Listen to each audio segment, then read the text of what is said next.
Yeah, I think he's gone. I want some nasty. Are we having fun yet? All right, guys. So I want to look at this article with you, and I love these articles. I absolutely love articles from LJ Ellis. Now, they're not always accurate, but for the most part, he has pretty good information when it comes to the San Antonio Spurs. So I just wanted to go through some of the points that he has here and just see if there's anything that stand out to us. Now, first and foremost, the first thing that he reports is that the San Antonio Spurs, basically, I'll just sum it up, had no interest in going after DeAndre Ayton. Now, the reason why I haven't talked about DeAndre Ayton in forever is because of this. It seemed as if we weren't going to go after him, especially when the Spurs just decided, hey, full on rebuild, screw it, DJ, you're gone.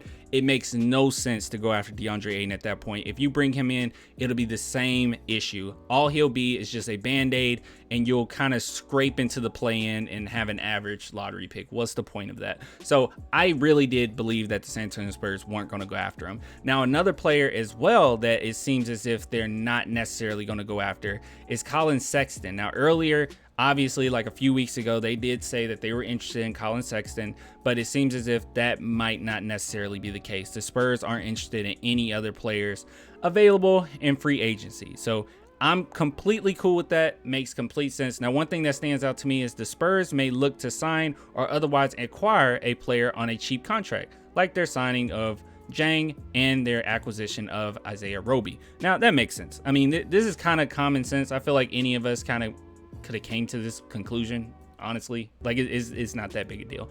Now, moving forward, we have here, how do the Spurs plan to use their cap space? You guys know this. You probably already know. I mean, we all know this. It's what do you do during a rebuild? You basically just use it as draft capital, and that's exactly what it seems as if the San Antonio Spurs are going to do. So nothing here that's just blowing my mind necessarily. But with the Kyrie Irving, Kevin Durant, and Donovan Mitchell on the trade market, the Spurs are hoping to be handsomely rewarded for helping to facilitate the acquisition of one of those big names, which I really do believe they'll be able to do. Moving forward, according to multiple sources, the trade that is closest to happening involves Kyrie Irving being sent to the Los Angeles Lakers. I don't know if this will happen. We'll wait and see. I don't know if this will happen, but I already said this. If we take Russell Westbrook, more than likely it's a take him, waive him, and we're just doing someone a solid, but they're going to have to give us a lot of draft picks, and we already addressed that. Now, this is the one thing that I really want to talk about just briefly, and we'll just move on from this. I don't want to look at any other points because they're not that relevant. But this one in particular, a Spurs insider tells me, and this is your boy LJ, tells me that starting center Jakob Poeltl is likely to be traded by the start of the season. Now, I did see another article saying that the Spurs might be trying to wait to trade him, which would be perfectly fine as well, because obviously as the season goes on, there's going to be some team that needs a big man that needs to bring him to the team to try to win a championship. Makes complete sense. I personally think Chicago Bulls would be a really good trade for Jakob Poeltl, but hey, we'll just wait and see.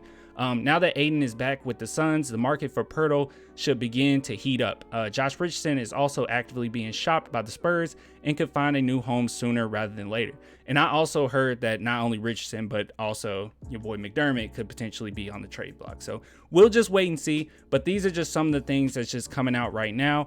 And this in particular, I do believe that this will happen in no time. That's just my opinion. That's just how I feel, because it just makes not a lot of sense. I saw some things saying, well, the Spurs want to keep him for development for other players so they can actually have a legitimate center to give them screens. And it's like, that makes sense, but at the same time, he's not going to be hotter than he is right now. Very similar to DeJounte Murray. You got to trade him now if you're going to do it.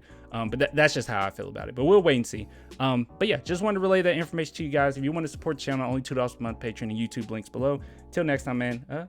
Deuces.